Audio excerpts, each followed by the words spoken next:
फिर से हाजिर हूँ एक नई कहानी के साथ में। मैं हूँ राज। आप देख रहे हैं हाईवे 33। दोस्तों, आज की कहानी कुछ ज़्यादा ही पुरानी है। साल 1975 की है। ये कहानी हमें भेजे हैं, उनका नाम है विश्वजीत साहनी, जो कि धनबाद झारखंड के रहने वाले हैं। और ये कहानी उनकी नहीं है, उनके एक रिश्तेदार यानी उनके फूफा जी की है, जो उनके गांव से लगभग 40 किलोमीटर की दूरी पर उनका घर था।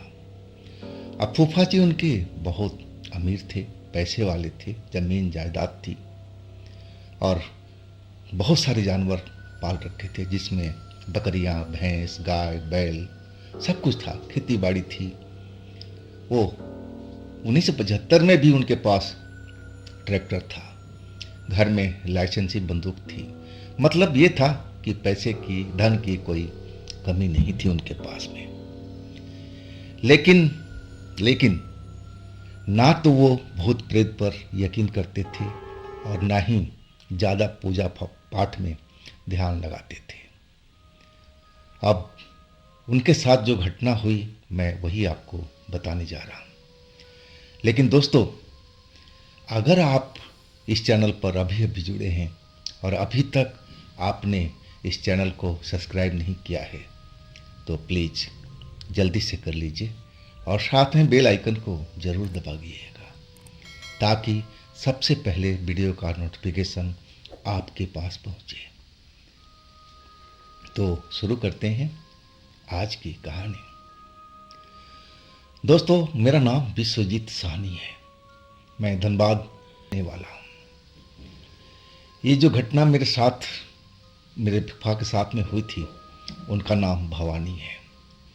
साल 1975। उस टाइम तो मेरा जन्म भी नहीं हुआ था। ये घटना तो हमारे परिवार में फेमस है। ये घटना मेरे पिताजी सब कोई जानता है, सब बताए हैं। हुआ यूँ था कि मेरे जो फूफा जी थे ना, धनवान तो थे, अमीर थे, माँ बाप के इकलौते संतान थे, पैसे की कोई कमी नहीं, खेती बाड़ी बहुत ज़्यादा, पशुधन भी था।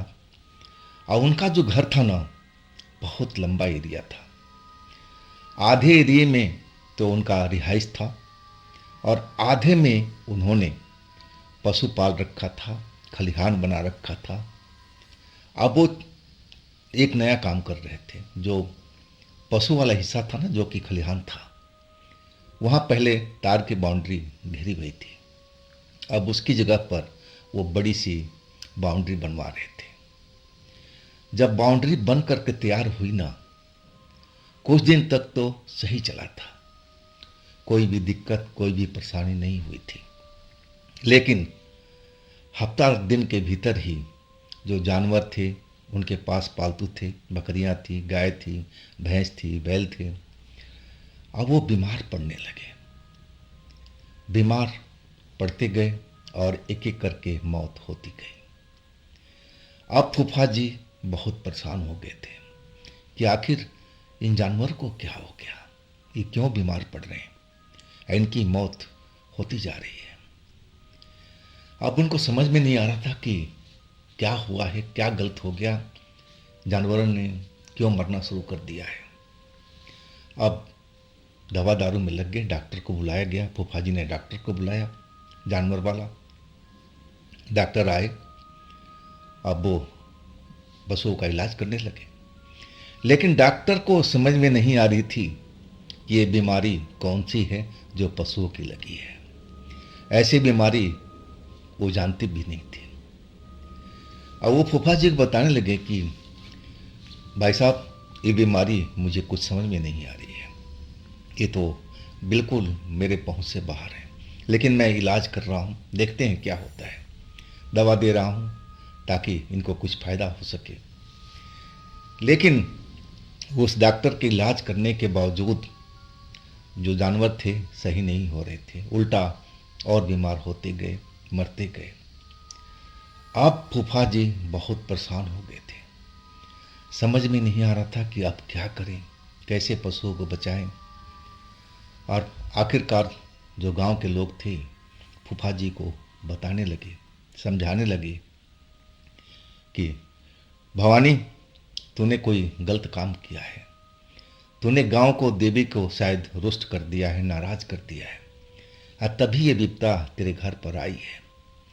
मेरी मानो, तुम जाओ पहले गंगा नहाओ, इसके बाद इस घर में पूजा पाठ करवाओ। अब इतना नुकसान हो रहा था फूफा जी के घर में, रोज रोज जानवर मरते जा रहे थे। तो आखिरकार फूफा जी मान गए इस बात को, लेकिन वो ना तो पूजा में विश्वास रखते थे और ना ही भूत प्रेत में विश्वास रखते थे, लेकिन मजबूरी थी उनकी, इसी वजह से वो मान गए थे। इसके बाद वो गंगा गए नहाने, नहा करके आए और पंडित जी को बुला करके विधिवत पूजा पाठ करवाया उस घर में, उस खलिहान में। लेकिन इसके बावजूद भी जानवर का मरना रुका नहीं और तेजी से वो मरने लगे थे, बीमार पड़ने लगे थे। अब तो फूफा जी को समझ में नहीं आ रहा था कि हे भगवान, अब ये क्या हो रहा है। अब तो गांव वालों ने बताया था कि तुम गंगा नहाए आओ, घर में पूजा पाठ करा लो, तो मैंने तो वो भी करा लिया, तब क्यों गांव के देवी माँ नाराज हैं। अब तो उनको मान जाना चाहिए, लेकिन ऐसा नहीं हो रहा था। और इसी बीच जो फूफा जी का स्वास्थ्य था वो भी अब खराब रहने लगा। अब फूफा जी का इलाज भी चलने लगा और एक रात करीब 12 बज रहा था, गर्मी के दिन थे। फूफा जी का सारा परिवार आंगन में सोया हुआ था और दूसरी तरफ में जो जानवरों का था खलिहान और दूसरी साइड में था। अब आधी रात होते ही, जैसे ही रात को 12 बजा, अब बहुत सारे पत्थर छोटे छोटे, लग रहा था कि इसे कोई बाहर खेतों में खड़ा होकर के आप फूफा जी के आंगन में फेंके जा रहा। धड़ाधड़ धड़ाधड़ जैसे पत्थरों की बारिश शुरू हो गई थी। अब लोग बाग घर में अपने घुस गए जान बचाने के लिए कि अरे कौन पत्थर फेंक रहा है, कौन पत्थर फेंक रहा है, जरूर कोई बदमाशी कर रहा है हमारे घर के साथ में। अब वही हो सकता है, कोई पत्थर फेंकने वाला हमारे जानवरों को कुछ खिलाया होगा और तभी जानवर मरते जा रहे हैं, बीमार पड़ते जा रहे हैं। जरूर ये किसी गांव का ही किसी आदमी का शरारत है ये। अब फूफा जी के घर में लाइसेंसी बंदूक था, दुनाली बंदूक था। अब अपने लोगों के साथ में लेकर के अब वो बंदूक लेकर निकल गए। घर के बाहर पहुंचे तो हर तरफ देखा टॉर्च जला करके, लेकिन एक भी कोई दिखाई नहीं दिया। आधी रात के वक्त में कौन गांव में बाहर रहता है। पूरी जगह उन्होंने घूम घूम कर देख लिया, टॉर्च जलाकर देख लिया। उस टाइम में बिजली नहीं उस गांव में थी, बिजली नहीं थी, ज़्यादातर लालटेन जलाया जाता था, पेट्रोमैक्स जलाया जाता था और टॉर्च होता था। अब पूरी बाउंड्री उन्होंने घूम घूम करके देख ली, हर तरफ गांव का जो उनका घर था पूरा हर साइड में घूम घूम कर देख लिए, लेकिन एक भी आदमी कोई भी नजर नहीं आया। अब उन्होंने सोचा कि शायद बंदूक लेकर के निकले हैं, तो इसी वजह से जो भी पत्थर फेंक रहा था वो भाग गया। अब पत्थर की बरसात भी रुक गई थी उस टाइम में। तो फूफा जी ने सोचा चलो काम खत्म हो गया, बंदूक देख के डर गया होगा जो भी फेंक रहा होगा, अब देखते हैं, कल पता करेंगे कौन हो सकता है। अब सुबह हुई तो खोजबीन फूफा जी ने शुरू करवा दिया, लेकिन गांव के लोगों का कोई भी इसमें हाथ नहीं था, कोई पत्थर नहीं फेंक रहा था। उस रात तो सब अपने अपने घर में सोए हुए थे, तो भला कौन निकलेगा, कौन पत्थर फेंकेगा। चलो वो बात भी खत्म हो गई, चलो किसी ने शरारत किया होगा, दूसरे गांव का होगा, वो भाग गया होगा। लेकिन अगली रात भी वही कहानी शुरू हो गई। जैसे ही रात को 12 बजा, अब 12 बजते ही छोटे छोटे पत्थर, मिट्टी के ढेले घर के आंगन में बरसात होने लगी, और वो भी तेजी से। अब फूफा जी तो तैयार थे बंदूक उंदूक लेकर के, अपने आदमियों के साथ में, घर के सदस्यों के साथ में, और वो जल्दी से बाहर निकले। बाहर निकले तो एक भी कोई लोग बाहर दिखाई नहीं दिया। जैसे लग रहा था कि वो पत्थर आसमान से बरस रहा हो। कोई नहीं था। चारों तरफ उन्होंने घूम करके देख लिया। हर तरफ बिल्कुल सन्नाटा पसरा हुआ था। एक भी आदमी का जात बाहर में नहीं था। और वो पत्थर दूर से आसमान में से जैसे आ रहे हैं और उनके आंगन में गिर रहे हैं, खलिहान में गिर रहे हैं, पशुओं के बाड़े में गिर रहे हैं। अब तो फूफा जी की हालत खराब हो गई थी। घर में जितने सदस्य थे सबकी हालत खराब हो गई थी कि ये क्या हो रहा है। अब सारी रात लोग डरे डरे उस घर में रहे। अब पत्थर के जो बारिश हो रही थी थोड़ी देर के बाद में फिर बंद हो गई। लोगों ने चैन के सांस लिया कि चलो अब तो शुक्र है पत्थर बंद हो गया। लेकिन डर का माहौल इतना उस घर में बढ़ गया था कि सब लोग डरे हुए थे। अब तो कोई रात के टाइम अपने घर में जो बंद हो जाता था ना, वो आंगन में भी नहीं निकलता था। और हर रात की यही कहानी हो गई। फूफा जी थोड़े अलग किस्म के इंसान थे।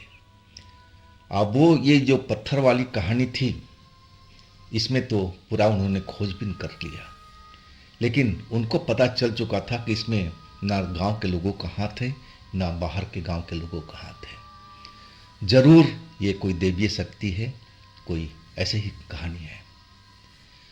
अब परेशान हो गए थे गांव के लोगों से। अब उन्होंने बात किया कि अब क्या कर सकते हैं, क्या कर सकते हैं। अब जिनको जो समझ में आ रहा था कि भाई आप देवी माँ से माफ़ी मांगो, पूजा पाठ करो, अभी भी वो आपको माफ़ नहीं किया है। लोगों का जो सुझाव था वो मान गए। फिर पूजा पाठ हुआ उस घर में, लेकिन बात बनी नहीं। पत्थर का बारिश चलती रही। सब कुछ ऐसा ही जैसे पहले चल रहा था। पशु अब भी बीमार हो रहे थे, अभी भी मर रहे थे। मतलब कोई भी सिलसिला रुका नहीं था। अब फूफा जी बहुत उदास रहने लगे थे। अब जो जो गांव के लोगों ने कहा वो तो सब कुछ करके देख लिए, तो अब क्या हो सकता है समझ में नहीं आ रहा था फूफा जी को। इसके बाद फूफा जी साइकिल लेकर के हमारे गांव पर आ गए। ये घटना को सारा कुछ हो गया था, हम लोग को कोई भी जानकारी नहीं थी, ना मेरे पिताजी को, ना मेरे दादाजी को, ना मेरे किसी भी घर के सदस्य को इस घटना के बारे में कोई भी जानकारी फूफा जी ने बिल्कुल नहीं दिया था। नहीं तो कोई न कोई इंतजाम जरूर होता। अब फूफा जी सब कुछ लूटने पीटने के बाद ही आए थे। आधे से ज़्यादा जो पशु थे मर चुके थे और अभी भी बीमार चल रहे थे। और साथ में फूफा जी का स्वास्थ्य भी ठीक नहीं था, उनका भी इलाज चल रहा था। डॉक्टरों से उनका इलाज जारी था। अब फूफा जी घर पहुंच करके सबसे पहले मेरे पिताजी से बात किया। और एक एक घटना उन्होंने छुपाया नहीं तो अपने घर की बात हम लोगों से, हमारे परिवार से शेयर नहीं करते थे। लेकिन आज उन्होंने एक एक घटना को पूरा बताया, कोई भी बात छुपाया नहीं। दादाजी भी बैठे हुए थे, पिताजी भी थे, घर के और भी सदस्य थे। अब जैसे ही कहानी उन्होंने ख़त्म किया, अब दादाजी बोल पड़े, अरे तेरे घर में तो कोई चुड़ैल का वास हो गया है भवानी, ये देवी का प्रकोप नहीं है। दादाजी का बोलते ही फूफा जी कहने लगे, आपको कैसे मालूम? वो कहने लगे, देवी माँ ऐसे कभी नहीं करती है, वो तो देवी है, भगवान है, वो अपने भक्तों को क्यों ऐसा कष्ट देगी। जरूर भवानी तेरे घर में कोई चुड़ैल, कोई दुष्ट आत्मा का वास हो गया है, तूने कोई नया काम तो नहीं किया है। अब भवानी सोचने लगे कि आखिर उन्होंने नया काम क्या किया है। काफ़ी देर सोचने के बाद अब उनको एक ही चीज़ नज़र आया, वो थी वो खलिहान की बाउंड्री। पशुओं की जो बाउंड्री थी उन्होंने नया करवाया था, और वो भी काफ़ी ऊंचा। अब वो बात दादाजी को पता लगा तो कहने लगे कि जरूर इसी बाउंड्री के वजह से वो दुष्ट महात्मा तेरे ऊपर में अत्याचार कर रही है, और ऐसा ही चलता रहा तो पहले तेरे जानवर मरेंगे, इसके बाद तू भी बीमार पड़ चुका है, और धीरे धीरे करके सारे घर के जितने सदस्य हैं बीमार पड़ते जाएंगे और सबकी मौत होती जाएगी। दादाजी एक एक बात बोल रहे थे और घर के सारे सदस्य एकदम डर गए थे उनकी बात सुन करके। अब फूफा जी अब हाथ जोड़ लिए थे दादाजी की तरफ कि अब बताओ आप, मैं क्या करूं, क्या इसका इलाज हो सकता है। अब दादाजी बोले, हाँ इसका इलाज है ना, तो मेरे साथ में चल साधु बाबा के पास में। मैं साधु बाबा को मानता हूँ और उन्हीं से मेरे को ये भी ज्ञान मिला है, जैसा भी होता है तो देरी मत कर, मेरे साथ में चल। अब दादाजी, पिताजी और साथ में फूफा जी, तीनों लोग गांव से दूसरे गांव में गए और वहाँ पर एक साधु बाबा रहते थे कुटिया बना करके। अब उनसे जाकर के मिले। फूफा जी ने एक एक बात साधु बाबा को बताया कि बाबा ऐसे ऐसे हो रहा है। साधु बाबा जानते थे उस गांव को, आते जाते रहते थे, भिक्षा यापन करते थे। और वो कहने लगे कि अरे बेटा, तुम्हारे गांव में तो सब पैसे वाले लोग हैं, सारे के सारे, वो लोग तो भूत प्रेत भगवान पर ज़्यादातर यकीन ही नहीं करते हैं, हमें तो भिक्षा भी नहीं देते हैं। अब फूफा जी को लग गया था कि फूफा के द्वारे से भी वो साधु बाबा वापस आ गए थे, उनको भी भिक्षा नहीं मिली थी। और साधु बाबा नाराज थे, कहने लगे तेरे गांव के सारे लोग घमंडी हैं, वो तो भगवान पर भी ज़्यादा विश्वास नहीं करते हैं। अब फूफा जी, दादाजी, पिताजी सब साधु बाबा को मनाने लगे कि बाबा नाराज मत होइए, ये लोग अज्ञानी हैं, इनको कुछ मालूम नहीं है, ये सब गलती में हुआ है, आगे से ऐसी गलती कभी नहीं होगी। और तब वो साधु बाबा बड़ी मिन्नतों के बाद माने थे। इसके बाद फूफा जी के गांव गए थे। गांव पर जाकर के उन्होंने पूरे घर की अपनी नज़रों से देखा। इसके बाद वो खलिहान साइड में चले गए और वो नई बाउंड्री देख लिए। इसके बाद वो एक जगह पर रुक गए और वो दादाजी से कहने लगे बस कमी यहीं पर है, यहीं पर उस चुड़ैल का वास है। एक जगह पर वो रुक गए थे बाउंड्री के पास में और कहने लगे कि बस इसी जगह पर ये दिक्कत है, यहीं ये एक चुड़ैल रहती है। और ये बाउंड्री बनाने से ही वो ज़्यादा गुस्से में आ गई थी, तो पहले से ही, लेकिन ज़्यादा नुकसान ये अब करने लगी है, पहले भी करती होगी। ज़रूर तुम्हारा कोई न कोई जानवर बीमार होता होगा ना। अब फूफा जी कहने लगे हाँ बाबा, जानवर तो बीमार होते थे और एक आध मर भी जाते थे। तो साधु बाबा कहने लगे हाँ यही वजह थी, आज तुमने जब यहाँ पर खुदाई करवाई है ना, नींव देने के लिए, बाउंड्री बनवाने के लिए, और उसका जो घर था एक तरह से उजड़ गया और वो बहुत क्रोधित है। अब सारे लोग कहने लगे बाबा अब आप इलाज करो, इसलिए तो आपको लेके आए हैं। अब बाबा कहने लगे कि हाँ करूँगा। अब फिर एक लंबी चौड़ी लिस्ट बाबा ने बना के दिया और कहने लगे कि बस जो जो सामान इसमें लिखा है आप वही चीज़ लेके आना। मैं 2 दिन के बाद आऊँगा और रात में ही पूजा पाठ होगा। और सुनो, तुम्हारे पास में कितने पेट्रोमैक्स हैं, क्योंकि रात के पूजा होगा तो उजाला तो चाहिए, क्योंकि उस टाइम तो बिजली वहाँ पर थी नहीं और टॉर्च से इतना भला रोशनी कैसे हो पाती इतना जगह पर। फूफा जी बोले कि आप इसकी चिंता मत कीजिए, पेट्रोमैक्स जितना चाहिए मैं मंगवा कर रख लूँगा।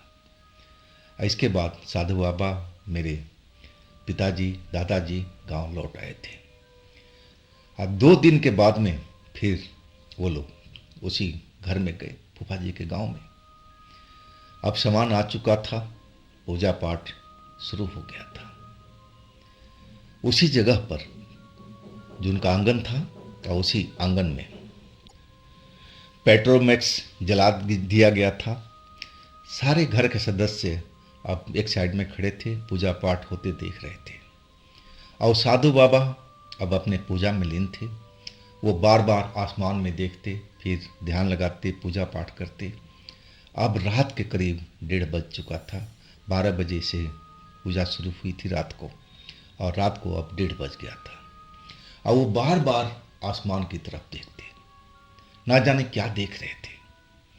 अब कुछ ही देर के बाद में वहाँ पर एक बड़ा सा कौवा, काला कौवा, और वो मंडराता हुआ दिखने लगा। जहाँ पूजा हो रहा था ना, उसी के जस्ट ऊपर में, थोड़ा ऊंचाई पर 10-15 फीट या 20 फीट मान के चलते हैं, और वहीं पर मंडराने लगा। कांव कांव कांव कांव जोर जोर से शोर करने लगा था। और उसके बाद तो वहाँ पर बहुत सारे कौवे एक साथ झुंड में आ गए थे, मंडराने लगे थे, कांव कांव किए जा रहे थे। अब घर के जितने सदस्य थे, जो भी वहाँ खड़े थे, सब उन कौवों को देख करके डर गए थे। कितने सारे कौवे, पहले तो एक आया था, इसके बाद बहुत सारे कौवे उस जगह पर पहुँच गए थे, और सारा झुंड में इधर से उधर उड़ते जा रहे थे, और वो कांव कांव अपना स्टार्ट कर दिए थे। अब घर के सदस्य जितने थे अब साइड में हट गए थे, सुरक्षित जगह पर पहुंच गए थे। अब बाबा ही अकेले घर के आंगन के बीचों बीच पूजा पाठ किए जा रहे थे। अब उन्होंने एक कटोरी थी जिसमें तेल जैसा कोई चीज़ था, उसमें सरसों भी डला हुआ था, और वो सरसों निकाल करके आसमान की तरफ उछालने लगे। अब जैसे ही वो सरसों कौवे के ऊपर गिरता, और कौवा तो गायब होते चले गए। लास्ट में जो शुरू में कौवा आया था, जो बड़ा वाला था, वही अब भी मंडरा रहा था उसी जगह पर, वो रुक नहीं रहा था, और वो झपटने की कोशिश कर रहा था उस साधु बाबा पर, ताकि साधु बाबा को घायल कर सके, मार सके। उसका इरादा यही था। लेकिन बाबा तो बहुत पहुँचे हुए थे, और वो सरसों का दाना जो तेल में रखा हुआ था, वो निकाल निकाल करके वो उछालते जा रहे थे, और आखिरकार वो कौवा भी अब घायल हो गया वो सरसों के दाने से। मंत्र शक्ति थी, और उसी जगह पर पूजा के स्थान पर जा गिरा। गिरते ही उसके प्राण निकल गए थे। और एक तरह से तो एक आत्मा ही होगा, भूत होगा। अब कौवा गिर गया ना, तो बाबा अब पूजा पाठ रोक लिए थे। अब फिर फूफा जी को आवाज़ दिए कि भवानी अब आ जाओ, अब कुछ अपने साथ में जवान लड़कों को ले आओ। आप पेट्रोमैक्स लेकर के, जो साहसी लड़के हो ना, उन्हीं को बुलाना, डरने वाले लोग को यहाँ पर जरूरत नहीं है। आइए कौवा ले जाओ, कौवा को उठाओ और उसी खलिहान में पहुँच जाओ जहाँ बाउंड्री, जहाँ पर बाबा ने बताया था कि इसी जगह पर वो आत्मा है, वो चुड़ैल है, और उसी जगह पर इस कौवे को दफना दो। अब फिर देखो सब कुछ शांत हो गया। लेकिन दफनाने के टाइम में भी डरना मत, मैं भी रहूँगा तुम्हारे साथ में, मैं चल रहा हूँ। अब फिर सब लोग जो जो तैयार हुए थे, 4-5 लोग पेट्रोमैक्स ले करके, और वो चल पड़े थे। लेकिन बाबा अभी गए नहीं थे, अभी वो उसी पूजा के स्थान पर बैठे हुए थे। अब जैसे ही पेट्रोमैक्स लेकर के उस बाउंड्री के पास में फूफा और 4-5 लोग जो अपने आप को कह रहे थे कि हमें डर नहीं लगता है, उस जगह पर गए और उस कौवा को दफनाने की कोशिश करने लगे, उस जगह पर खुदाई करने लगे। तभी उसी बाउंड्री के पास में दूसरी साइड में एक अमरूद का पेड़ था बड़ा सा, और वहाँ पर एक सफ़ेद कपड़ों में एक औरत बैठी हुई नजर आई। पेट्रोमैक्स की रोशनी में वो साफ दिख रही थी। और जैसे ही लोगों को नज़र पड़ा ना, वो औरत हंसने लगी, पहले धीरे धीरे और इसके बाद तो तेज तेज हंसने लगी, और कहने लगी इससे कुछ नहीं होगा, मैं किसी को जिंदा नहीं छोड़ूंगी, किसी को जिंदा नहीं छोड़ने वाली। और जैसे ही लोगों ने देखा कि अरे अमरूद के पेड़ पर चुड़ैल बैठी है, हम लोग को धमका रही है, अब सारे के सारे जो लोग थे, 4-5 जो पेट्रोमैक्स लेके आए थे, पेट्रोमैक्स वहीं रखा, अब भाग के चले गए। और साथ में फूफा जी भी भागे। अब अकेले वो क्या करते, डर गए थे। हालात ही ऐसी थी, चुड़ैल बैठी हुई है अमरूद के पेड़ पर और सबको ललकार रही थी कि किसी को जिंदा नहीं छोड़ूंगी, इस घर में सबको मारूंगी, गिन गिन करके मारूंगी। तुम लोगों ने मेरा घर उजाड़ा है। मैं तो चैन की जिंदगी अपना जी रही थी इस घर के अंदर में, और तुमने हमारे घर को तोड़ा है। मैं किसी को नहीं छोड़ूंगी, चाहे कोई भी जानवर हो, पशु हो, पक्षी हो, सबको मारूंगी। इसके बाद परिवार के एक एक लोगों को मारूंगी। आप सारे लोग भाग करके आंगन में पहुंचे बाबा के पास में। बाबा, आप चलो बाबा, हम लोगों से नहीं होगा। वहाँ तो ऐसी चुड़ैल बैठी हुई है और वो हम लोग को ललकार रही है, वो तो मार नहीं पा रही है। बाबा समझ गए थे कि ऐसा ही कुछ होगा। अब फिर बाबा चल पड़े थे, वही कटोरी में तेल वाला जो सरसों का बर्तन था उसको लेकर के। आगे आगे बाबा, पीछे से अब वही लोग चल रहे थे जो अपने आप को साहसी बताते थे। फूफा जी उनमें साथ में थे। पेट्रोमैक्स लेकर के और उसी जगह पर गए, और वही चुड़ैल अभी भी उसी अमरूद के पेड़ पर बैठी हुई थी और हंस रही थी। कह रही थी, जो तुम लोग करना चाहे कर लो, पूजा पाठ कर लो, कुछ भी कर लो, लेकिन मैं तुम्हें छोड़ूंगी नहीं। सारे घर के सदस्य को एक एक करके मारूंगी।